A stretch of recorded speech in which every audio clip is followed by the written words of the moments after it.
ఇప్పటికే సినీ వర్గాల్లో ఓ మాట జోరుగా వినిపిస్తుంది. హంగామా వద్దు, కష్టపడడం ముద్దు అన్న ఫార్ములాను మన యువ హీరోలు బాగా ఫాలో అవుతున్నారు. ఒకప్పుడు సినిమా మొదలు పెట్టినప్పుడే సోషల్ మీడియాలో ఫుల్ హంగామా చేసేవారు. కానీ ఇప్పుడు మాత్రం చాలా మంది హీరోలు శబ్దం లేకుండా షూటింగ్ పూర్తి చేస్తూ ఫలితాలపై ఫోకస్ చేస్తున్నారు. విశ్వక్సేన్ మాస్కా దాస్ అనిపించుకున్న విశ్వక్సేన్ వరుస సినిమాలతో బిజీగా ఉన్నారు. ఇప్పుడే ఆయన కేవి అనుదీప్ దర్శకత్వంలో ఓ ఫంకీ మూవీలో నటిస్తున్నారు. షూటింగ్ పూర్తి చేశాకే ప్రమోషన్లు మొదలు పెడతారట. ఇప్పటి వరకు సోషల్ మీడియాలో యాక్టివ్ గా ఉండే విశ్వక్ ఇప్పుడు చాలా silent. Varun Tej mega prince Varun Tej ప్రస్తుతం కొరియన్ హర్రర్ కామెడీ మూవీ చేస్తున్నాడు. డైరెక్టర్ మేర్లపాక గాంధీ తెరకెక్కిస్తున్న ఈ సినిమా షూటింగ్ వేగంగా జరుగుతుంది. పోస్ట్ ప్రొడక్షన్ తర్వాత రిలీజ్ డేట్ ఫిక్స్ చేసి అప్పుడే ప్రచారం మొదలు పెట్టబోతున్నారు. సుధీర్ బాబు ఇప్పుడు జటాధార అనే సినిమాలో నటిస్తున్న సుధీర్ బాబు ఈ సినిమాకి వెంకట కళ్యాణ్ దర్శకత్వం వహిస్తున్నారు. షూటింగ్ పూర్తయింది. ప్రస్తుతం విఎఫ్ఎక్స్ పనులు జరుగుతున్నాయి. వాటితో పాటే ప్రమోషన్స్ మొదలు పెడతారట. కిరణ్ అబ్బవరం కా మూవీతో హిట్ కొట్టిన కిరణ్ తర్వాత సినిమాలు బాగా రాలేదు. ఇప్పుడే కే ర్యాంప్ అనే సినిమా పూర్తి చేసి చెన్నై లవ్ స్టోరీ షూటింగ్ చేస్తున్నారు.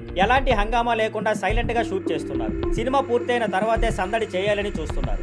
ఆనంద్ దేవరకొండ సితారా ఎంటర్టైన్మెంట్స్ బ్యానర్ లో ఓ సినిమా చేస్తున్నారు. ఇప్పటి వరకు ఏ అప్డేట్ లేకుండా షూటింగ్ పూర్తి చేస్తున్నారు. సిద్ధు జొన్నలగడ్డ తెలుసు కదా అనే సినిమాతో బిజీగా ఉన్న సిద్ధు కూడా ఇదే ఫార్ములా ఫాలో అవుతున్నారు. విధిగా షూటింగ్ చేస్తున్నా బయటికి ఎలాంటి హైప్ ఇవ్వడం లేదు. ఈ విధంగా టాలీవుడ్ యంగ్ హీరోలు ఇప్పుడు హంగామా చేయడం కాకుండా ఫలితాల మీద దృష్టి పెట్టి సైలెంట్ గా పనిచేస్తున్నారు. ఇంకా వీరికి ఎలాంటి హిట్స్ అందుతాయో చూడాలి. Thank you for watching. Please like, share and subscribe.